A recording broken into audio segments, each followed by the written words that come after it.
Assalamualaikum warahmatullahi wabarakatuh. Alhamdulillahilladzi ja'alana minal mu'minin. Asyhadu an la ilaha illallah wahdahu la syarikalah al-malikul haqqul mubin. Wa asyhadu anna Muhammadan abduhu wa rasuluhu as-sadiqul wa'dil amin wal mab'us rahmatan lil alamin. Allahumma shalli wa sallim ala nabiyyina Muhammadin wa ala alihi wa ashabihi wa man tabi'ahum bi ihsanin ila yaumiddin. Amma ba'd. Faqad qala Allah Ta'ala fi kitabihil karim, a'udzu billahi minasyaitonir rajim. Ya ayyuhallazina amanu kutiba 'alaikumus shiyam kama kutiba 'alal ladzina min qablikum la'allakum tattaqun. Shadaqallahul azim. Sahabat sekalian, alhamdulillahirabbil alamin, kita bisa dipertemukan kembali di ruang online dalam Kultum Ramadan. Allah Subhanahu wa taala memberikan kepada kita kesehatan, alhamdulillah, mudah-mudahan kesehatan kita penuh dengan barokah. Kemudian Allah berikan kepada kita juga kesempatan untuk selalu bermuhasabah diri, memperbaiki amal-amal yang kita bisa lakukan selama hidup di dunia ini. Allah juga berikan kepada kita niat yang masih kuat sehingga ada ghirah, ya, sehingga ada semangat dalam kebaikan dan kebaikan. Salawat salam senantiasa tercurah terlimpah kepada junjungan kita Nabi Muhammad sallallahu alaihi wasallam. Sahabat sekalian, bulan Ramadan tentunya bulan yang penuh dengan tantangan. Tantangannya adalah yang pertama, karena kita yang biasanya hal-hal halal yang kita lakukan untuk mencukupi kebutuhan biologis kita, biasa kita konsumsi seperti makanan, kita konsumsi, kita minum.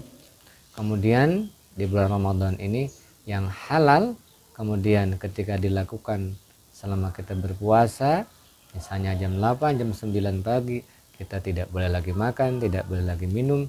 Itulah salah satu tantangannya. Tapi itu tantangan secara zahir. Yang lebih harus kita perhatikan lagi tentunya tantangan secara batinnya, secara qalbiyah kita. Bagaimana supaya puasa itu menjadi junnatun, puasa itu menjadi perisai dari mata memandang dengan syahwat, menjadi perisai dari lisan yang bergibah, menjadi perisai dari pendengaran yang tidak baik, menjadi perisai dari seluruh anggota tubuh kita ketika akan melakukan hal-hal yang negatif. Maka ada perisainya, ada junnatunnya, yakni ibadah puasa yang sedang kita lakukan. Sahabat-sahabat sekalian, bicara masalah puasa, tentu ini salah satu ibadah yang akan menjadi indikator kita ini menjadi orang yang takwa atau tidak. Di dalam mukadimah tadi, satu ayat dalam surah Al-Baqarah 183, ujungnya sangat menarik. La'allakum tattaqun. Kan awalnya ya ayyuhalladzina amanu kutiba 'alaikumus shiyam kama kutiba 'alal ladzina min qablikum la'allakum tattaqun. Wahai orang-orang yang beriman, diwajibkan atas kalian berpuasa sebagaimana diwajibkan kepada orang-orang sebelum kalian. La'allakum tattaqun, supaya kalian menjadi orang yang bertakwa. Pertanyaannya begini, pertanyaan refleksif untuk kita. Apakah dengan kita berpuasa itu kita akan menjadi orang yang bertakwa? Tentu jawabannya belum bisa dipastikan. Atau jawabannya belum tentu. Sebab di dalam ayat tadi la'allakum tattaqun, supaya kita menjadi orang takwa.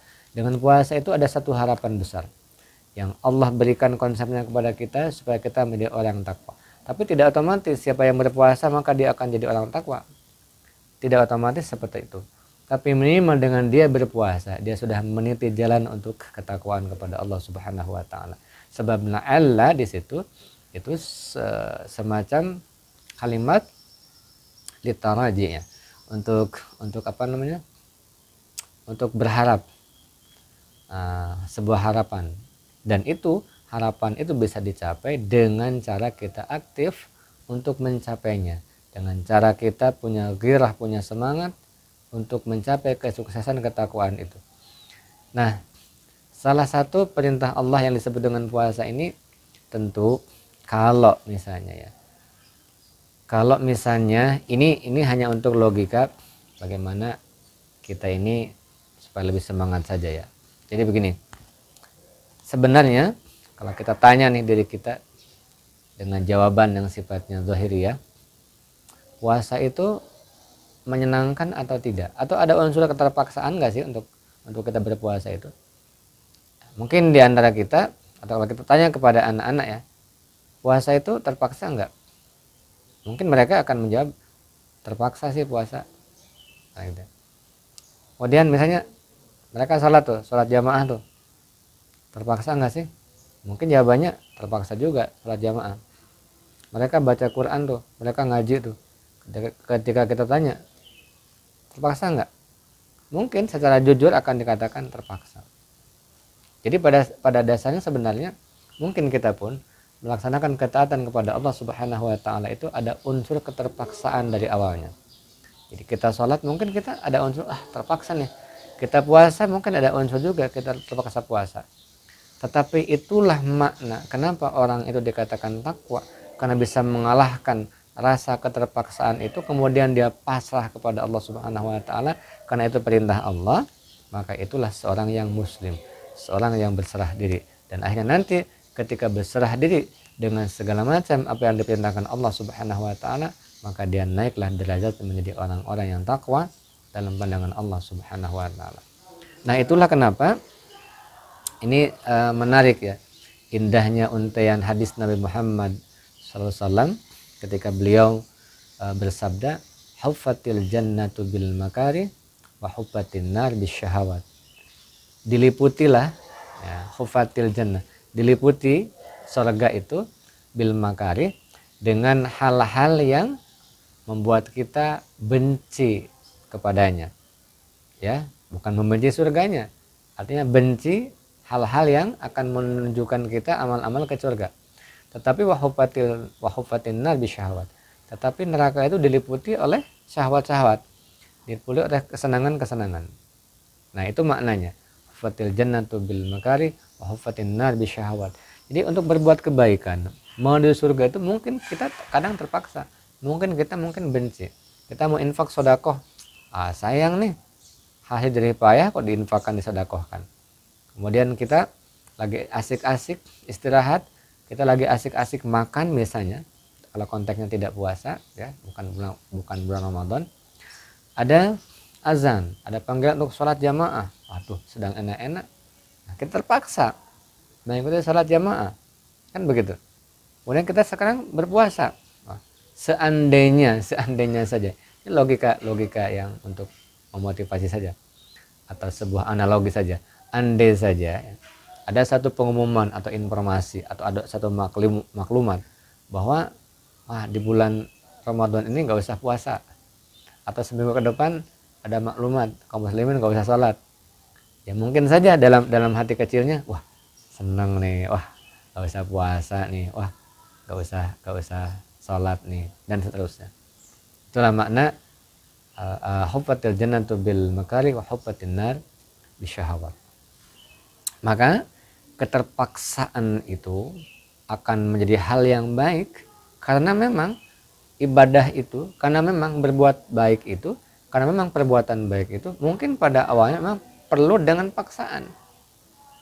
Artinya terpaksa kita untuk ngaji Quran itu nggak apa-apa, itu baik daripada kita sukarela nggak ngaji. Terpaksa kita sholat jamaah itu nggak apa-apa, baik daripada kita sukarela nggak sholat jamaah. Terpaksa kita berpuasa itu luar biasa daripada kita sukarela tidak puasa tanpa uzur, tidak puasa. Terpaksa kita berinfak, bersedekah, itu oke, enggak apa-apa, kan begitu, daripada kita sukarela tidak infak, tidak sedekah.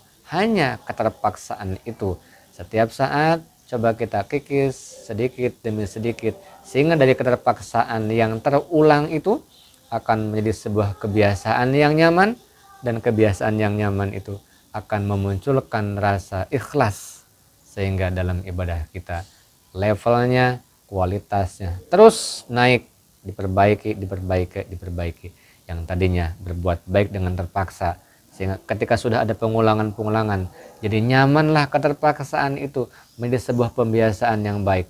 Dan kebiasaan-kebiasaan baik itu dalam ibadah akan memunculkan sebuah rasa, oh inilah aku seorang hamba yang sepatutnya sewajarnya aku bersyukur kepada Allah Subhanahu wa taala, sehingga akan memunculkan perasaan ikhlas itu. Nah, orang yang bertakwa itu orang yang sudah memunculkan perasaan tersebut, perasaan pasrah, perasaan ikhlas. Kalau itu perintah Allah, kalau itu perintah Rasulullah, maka tidak ada alasan lain kecuali kita laksanakan, dan laksanakan. Dan pada ujungnya nanti hikmah itu akan didapat oleh orang-orang yang sudah melaksanakan perintah Allah Subhanahu wa taala. Kalau Allah memerintahkan sesuatu, mesti ada hikmahnya. Kalau Allah melarang sesuatu, pasti ada hikmahnya. Dan hikmah tersebut akan didapat ketika kita sudah melakukan perintah Allah, atau sudah sanggup dan bisa atau lulus menghindari larangan-larangan Allah Subhanahu wa ta'ala. Jangankan masalah ibadah, jangan masalah ukhrawi. Coba kalau kita melihat ada pohon cabai itu yang berbuah, ada yang masih hijau, ada yang menguning, ada yang sudah merah. Kalau kita melihat cabai yang warna merah, kita tidak akan tahu rasanya persis pedas atau tidak sebelum kita mencicipinya.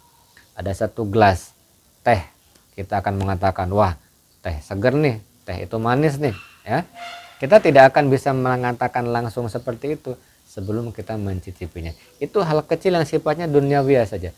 Apalagi ini perintah Allah Subhanahu wa taala yang skupnya bukan hanya untuk keselamatan dunia semata-mata, tapi juga untuk keselamatan kita di akhirat. Sehingga kita bisa menjadi orang-orang yang selamat di dunia dan juga selamat di akhirat. Rabbana atina fid dunya hasanah wa fil akhirati hasanah wa qina adzabannar. Sahabat-sahabat sekalian, tetap semangat dalam beribadah, tetap semangat dalam berpuasa, sehingga mudah-mudahan Allah Subhanahu wa taala tetap menjaga kita menjadi orang-orang yang bertakwa kepada Allah Subhanahu wa taala. Terima kasih, mohon maaf atas segala hilaf dan kekurangan. Assalamualaikum warahmatullahi wabarakatuh.